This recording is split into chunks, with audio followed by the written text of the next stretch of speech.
She was fast asleep by the window, her head tilted slightly toward the cool glass, breath slow and steady. A pair of noise-canceling headphones rested over her ears, sealing her off from the low hum of the aircraft and the quiet conversations drifting through the cabin. Whatever she was listening to, soft music, maybe an audiobook, had carried her gently into sleep. Her seatbelt lay loosely across her lap, a sign of comfort, not concern. To anyone passing by, she looked like the image of peace. Outside the window, the world was nothing but endless sky. At 35,000 feet, the clouds stretched beneath the aircraft like an unbroken white ocean, glowing faintly in the afternoon sun. The plane cut through the air with effortless confidence, cruising steadily, exactly as it was designed to do.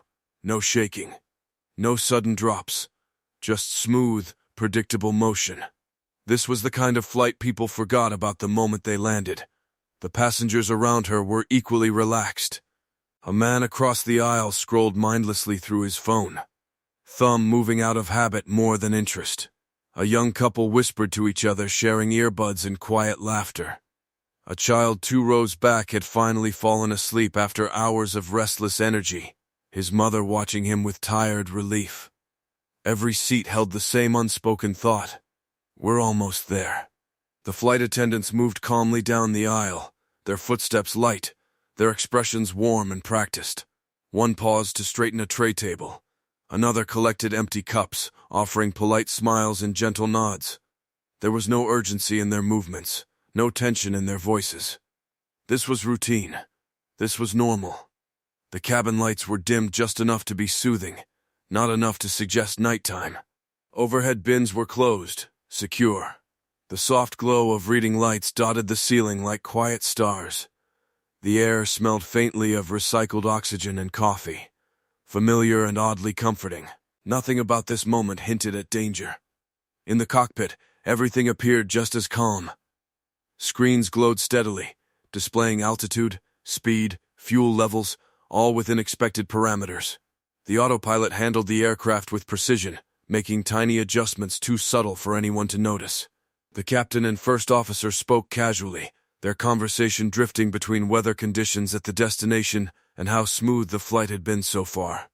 They had flown this route dozens of times, maybe hundreds, and that was exactly why no one questioned anything. Back in her seat, the woman shifted slightly in her sleep.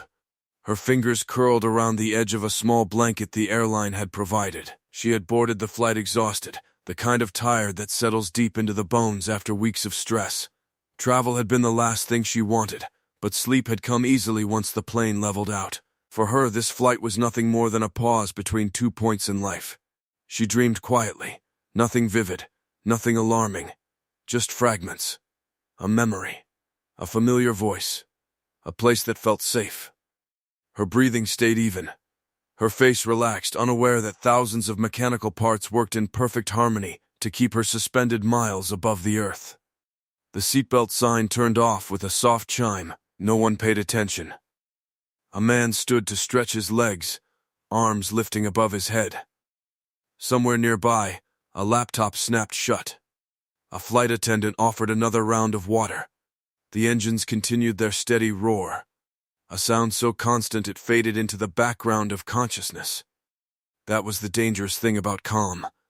It made people forget how fragile it really was. At 35,000 feet, there was no room for mistakes. No space for error. Everything depended on systems, procedures, and trust. Trust in the aircraft. Trust in the crew. Trust that thousands of hours of training and maintenance would never fail at the same time. And most of the time that trust was well placed. Most of the time. Outside, the sunlight shifted slightly as the plane passed over a thick layer of clouds. For a brief moment the cabin brightened, then returned to its muted glow. The woman by the window stirred, adjusting her head, still asleep.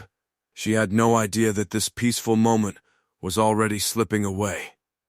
Deep within the aircraft, far from the quiet cabin and the sleeping passengers, a warning light flickered. Just once. So brief it could have been dismissed as a glitch. Then it steadied. In the cockpit, a soft alert tone chimed, low, controlled, easy to miss if you weren't trained to hear it. The captain glanced instinctively at the panel, his expression unchanged, professional. The first officer followed his gaze, scanning the instruments. Everything still looked fine. The plane continued forward, steady and smooth, slicing through the sky as it always had. The passengers remained unaware. Laughter murmured. Pages turned. Sleep deepened. The woman by the window sighed softly, sinking further into rest. No turbulence shook the cabin. No alarms blared. No sudden drop sent stomachs lurching. There was no dramatic warning, no obvious sign that anything had changed. And yet, something had. The air outside pressed relentlessly against the fuselage. The engines worked tirelessly, burning fuel, maintaining thrust. Each system relied on another, layers upon layers of engineering designed to anticipate failure. But not every failure announces itself loudly. Some arrive quietly, silently, patiently. The calm did not break all at once. It cracked, slowly. And as the aircraft continued its smooth journey through the sky, no one, not the sleeping woman, not the relaxed passengers, not even the calmest crew member, realized that this ordinary flight was seconds away from becoming something else entirely. Because sometimes, the most terrifying moments don't begin with chaos. They begin with peace. And then, suddenly, the calm shattered. The first sound was not loud. It wasn't an explosion or a scream or even turbulence. It was the subtle click of the cabin speakers coming alive. At first, no one noticed. A few passengers continued scrolling. Someone laughed quietly at a message on their phone. The woman by the window remained half asleep, her mind drifting somewhere between dreams and reality, unaware that the silence around her was about to change. Then the captain spoke. "Attention, everyone." The voice that filled the cabin was not the calm, measured tone they had heard earlier. It was strained, tight, as if every word had to be forced out through clenched teeth. The easy confidence was gone, replaced by something sharp and urgent. People froze. Heads lifted. Conversations stopped mid-sentence. Even before the message continued, instinct told them something was wrong. "Attention, everyone," the captain repeated, clearing his throat. "This is your captain speaking." A pause followed. It lasted only a second, but it felt longer, much longer. The woman by the window stirred, her eyes fluttering open. The sudden shift in the cabin's energy pulled her out of sleep faster than any turbulence ever could. Her heart beat a little faster as she adjusted her headphones, pushing one ear cup aside. She listened. The captain inhaled audibly. "Is there?" His voice wavered just slightly. "Any fighter pilot on board this aircraft?" For a split second, no one reacted. The words didn't make sense. They hovered in the air, unreal, like a sentence spoken in the wrong dream. Then the meaning hit. Gasps rippled through the cabin like a shockwave. A woman near the aisle covered her mouth. A man laughed nervously, assuming, hoping. "It was a joke," someone whispered. "What did he just say?" Children looked up at their parents, sensing fear before understanding it. "A fighter pilot? On a commercial flight?" The woman by the window sat upright, fully awake now. Her headphones slipped into her lap as adrenaline surged through her body. Her chest tightened, her pulse racing so loudly she could hear it in her ears. This isn't normal, her mind screamed. Commercial flights did not ask for fighter pilots. Ever. Passengers twisted in their seats, scanning faces, searching for answers in strangers' expressions. Eyes locked across aisles. Confusion quickly turned into fear, thick and heavy, filling the cabin. "Did he say fighter pilot?" someone asked. "Why would they need that?" Another voice whispered. A man 2 rows ahead stood slightly, gripping the top of his seat, trying to see toward the cockpit. A flight attendant hurried past him, her smile gone, her face pale and focused. The captain spoke again, louder this time, urgency bleeding into every syllable. "I repeat, if there is any trained fighter pilot on board, please identify yourself to the cabin crew immediately." No reassurance followed. No explanation. No everything is under control. Just silence. The woman's stomach dropped. She felt it physically, like the sudden fall of an elevator. Her hands trembled as she gripped the armrests. Her mind raced through every terrible possibility she had ever seen in movies, heard in stories, pushed aside as irrational fear. Engine failure. Hijacking. Mid-air collision. Death. The plane still felt smooth, almost mockingly so, but now every sound seemed amplified. The hum of the engines no longer felt comforting. It felt ominous. Mechanical. Fragile. A baby began to cry. Somewhere near the back, someone started praying under their breath. The flight attendants moved quickly now, no longer walking but briskly stepping down the aisle, speaking in hushed, urgent tones. One knelt beside a passenger, whispering something that made the man's eyes widen. The woman's breathing became shallow. She forced herself to inhale deeply, trying to stay calm, but panic pressed against her chest like a heavy weight. Why a fighter pilot? She thought. Commercial pilots were trained for emergencies. They had simulators, procedures, backup systems. They didn't need help from random passengers. Unless this wasn't a normal emergency. Unless something had gone very, very wrong. A man near the window across from her shook his head slowly. This can't be happening, he muttered, more to himself than anyone else. Another passenger laughed again. Too loud, too forced. There's no way this is real, he said. They'd never do this. But no one laughed with him. The woman glanced toward the wing outside her window. Everything looked normal. The sky was still endless blue. The clouds still peaceful. It didn't match the fear clawing through her body. A sudden jolt, barely noticeable but enough. Several passengers gasped. The seatbelt sign flashed on with a sharp ding. That sound, so small, so ordinary, sent a surge of terror through the cabin. This was no drill. This was no joke. The captain's voice returned, lower now, controlled but strained, like someone holding a door closed against something powerful. Ladies and gentlemen, please remain seated with your seatbelts fastened. He paused. The woman held her breath. We are experiencing a situation that requires specialized assistance. Specialized. The word echoed ominously. People exchanged looks of pure fear now. Someone started crying openly. A man clutched his wife's hand so tightly her knuckles turned white. Another passenger typed frantically on their phone, trying to send a message, any message. Before it was too late. The woman's thoughts spiraled. If we crash, will it hurt? Will it be fast? Will anyone know what happened? She hated herself for thinking it, but she couldn't stop. Her heart pounded violently as she looked around, searching for someone, anyone who looked calm, someone who knew something she didn't. No one did.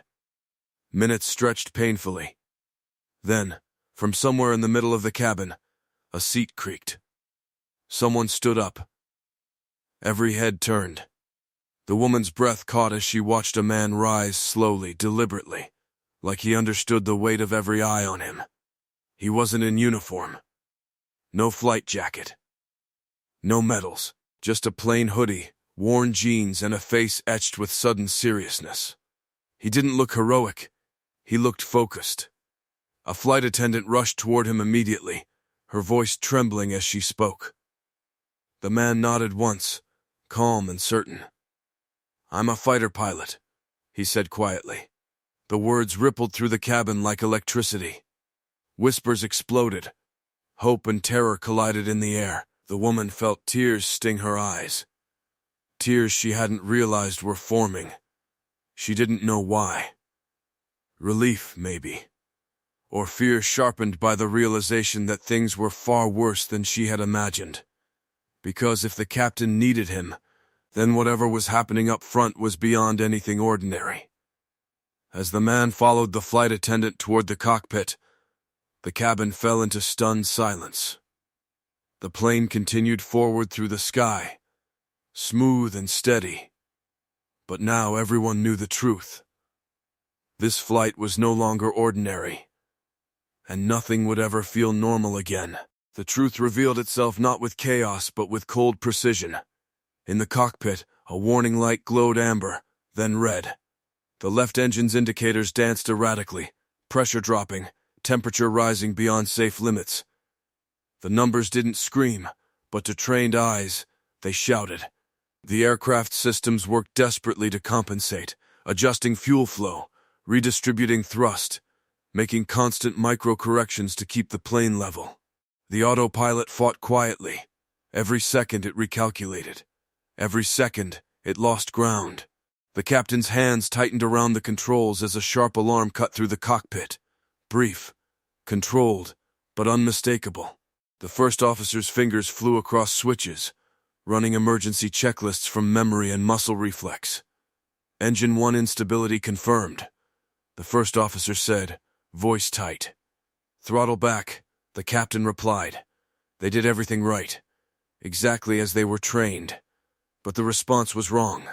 The engine hesitated, shuddered, then surged unpredictably. The vibration was subtle, too subtle for passengers to recognize, but enough to set every nerve in the cockpit on edge. Instruments flickered, not completely failing, but enough to introduce doubt. And doubt at 35,000 feet was deadly. Autopilot disengaging, the system announced calmly. The captain took manual control. The aircraft dipped slightly, just enough to be felt in the cabin. A collective gasp followed. Coffee trembled in cups. A child cried out. The seatbelt sign remained lit, its silent authority no longer reassuring. The first officer swallowed hard. We're losing stability. They were still flying, still airborne, still technically safe, but the margin for error was shrinking. Modern commercial pilots were trained for engine failures. They practiced them endlessly in simulators. Lose one engine, compensate with the other. Follow procedure. Divert to the nearest airport. But this wasn't a clean failure. This was erratic, unpredictable. And worse, electrical fluctuations were beginning to ripple through the cockpit systems. Screens blinked momentarily, data refreshing too slowly, gyroscopic inputs lagging by fractions of a second. Fractions mattered. Electrical bus instability, the first officer said quietly. The captain exhaled slowly through his nose. That's not supposed to happen. They exchanged a glance, no panic, just shared understanding. This situation was slipping beyond textbook solutions. Outside the cockpit, the cabin remained trapped in uneasy silence. Passengers sensed something was wrong even without explanation. The air felt heavier, charged with fear. Every sound, the creak of seats, the whine of engines, felt amplified. The woman by the window stared straight ahead, hands clenched together so tightly her fingers ached. She had stopped checking the wing. She had stopped praying. She was simply waiting, waiting for something to happen. Minutes dragged on. Then another warning chimed. The captain's jaw tightened. The aircraft could still fly, but controlling it was becoming harder by the second. The autopilot, designed for smooth commercial cruising, was never meant to fight unstable thrust and partial system degradation at this altitude. This wasn't just about landing anymore. This was about surviving long enough to try. The captain made a decision that went against pride, against protocol, against everything pilots were trained to rely on. He pressed the cabin intercom. Back in the cabin, the speakers clicked on again. Every passenger froze. The woman felt her pulse explode in her ears. "This is your captain," he said. Voice low and steady, but stripped of all comfort. "We are managing an advanced mechanical failure affecting flight stability." A wave of terror swept the cabin. He continued, carefully choosing his words. "We require assistance from someone experienced in high-performance aircraft handling under extreme conditions." There it was. The unspoken truth finally spoken. Fighter jets were designed for instability, for asymmetrical thrust, for damaged systems. Their pilots trained to react, not analyze, to feel the aircraft rather than trust the instruments alone. They lived in chaos. Commercial pilots avoided it. The captain finished quietly. "If there is a fighter pilot on board, please come forward immediately." Silence followed, heavy, suffocating. No one moved. The woman's chest tightened painfully. She scanned the cabin again, faces pale, eyes wide, frozen in fear. People wanted a hero, but none wanted to be the one to stand. Seconds passed. 10, 20. The engines droned on. one steady, the other uneven, like a heartbeat skipping beats. The plane dipped again, slightly more this time. Screams erupted before being swallowed by stunned quiet. Then, movement. A man in the middle row slowly unbuckled his seatbelt. The sound was loud in the silence. Click. Every head turned. He didn't rush. He didn't hesitate either. He stood deliberately, steadying himself as the plane shifted beneath his feet. He was average height, broad-shouldered, hair slightly graying at the temples. No uniform. No insignia. Just calm eyes that had seen worse than this. The woman felt her breath catch. This was real. A flight attendant noticed him immediately and hurried down the aisle. "Sir?" she asked, voice trembling despite her training. He nodded once. "I'm a former fighter pilot," he said simply. 12 years. Murmurs rippled through the cabin. Fear, relief, disbelief colliding all at once. The woman felt something crack inside her chest. Not panic this time. Hope. The man glanced briefly around the cabin. Not dramatic, not emotional. Just a single, quiet look at the faces watching him like he was the last answer to a question no one wanted to ask. Then he followed the flight attendant toward the cockpit. Every step felt heavy, final. As the cockpit door closed behind him, the cabin plunged back into silence. No one spoke. No one moved. The plane pressed onward through the sky, wounded but alive. Inside the cockpit, the fighter pilot absorbed the situation instantly. His eyes flicked across the panels, noting what mattered, ignoring what didn't. His body language changed. Subtle, precise, like a switch flipping inside him. "This bird's fighting you," he said calmly. The captain nodded. "She's not responding like she should." The fighter pilot studied the engine data, the electrical fluctuations, the delayed responses. "Autopilot's a liability now," he said. "You're flying a compromised aircraft at cruising altitude. You need aggressive control." The captain hesitated for half a second. Then he handed over partial control. This was no longer about rank or ego. It was about survival. Back in the cabin, the woman squeezed her eyes shut, unaware of what was happening beyond the cockpit door, but feeling every tremor, every shift, every unnatural movement of the plane. She whispered a single sentence into the quiet. "Please, let him be enough." Because now, at 35,000 feet, with one engine failing and the sky offering no mercy, everything depended on the man who had stood up from the middle row. He wasn't wearing a uniform. No flight suit. No insignia. No medals stitched onto his chest. Just a simple gray hoodie, slightly faded, and a pair of worn jeans. Clothes that blended into the background of any ordinary flight. If you had passed him in an airport terminal, you wouldn't have looked twice. That was what made it so unsettling. That was what made it so real. "I flew fighters for 12 years, he said calmly. Not loudly, not dramatically. Just enough for the flight attendant, and everyone straining to hear, to understand. His voice didn't shake. There was no hesitation, no attempt to impress. It was a statement of fact, delivered the way someone spoke when they had nothing to prove. The cabin seemed to stop breathing. Every eye followed him as he stepped into the aisle. No one spoke. No one moved. Even the crying child fell silent, as if the tension itself demanded respect. Hope, fragile and unfamiliar, passed quietly from seat to seat. The woman watched him walk forward, her heart pounding so hard she thought it might crack her ribs. This man, this stranger, was carrying something far heavier than a backpack or a boarding pass. He was carrying all of them. The cockpit door opened, then closed behind him with a soft, final click. Time lost its meaning after that. Minutes stretched and twisted, bending into something unrecognizable. Every second felt like it lasted a lifetime. The woman stared at the seat in front of her, counting breaths she couldn't control. Inhale, exhale, again, again. The plane shuddered, not violently, but enough. A sharp dip sent screams through the cabin. Oxygen masks didn't fall, but fear did, fast and hard. Hands clutched armrests, eyes squeezed shut. Somewhere, someone began to pray aloud, no longer caring who heard. In the cockpit, the fighter pilot's world narrowed. The commercial aircraft felt wrong beneath his hands, heavy, slow to respond, burdened by damage and weight. But instability was familiar to him. Chaos was something he understood intimately. He adjusted his grip, feeling the aircraft instead of trusting what the instruments struggled to show. "Left engine's almost gone," he said, voice steady. "We'll ride the right and control descent manually."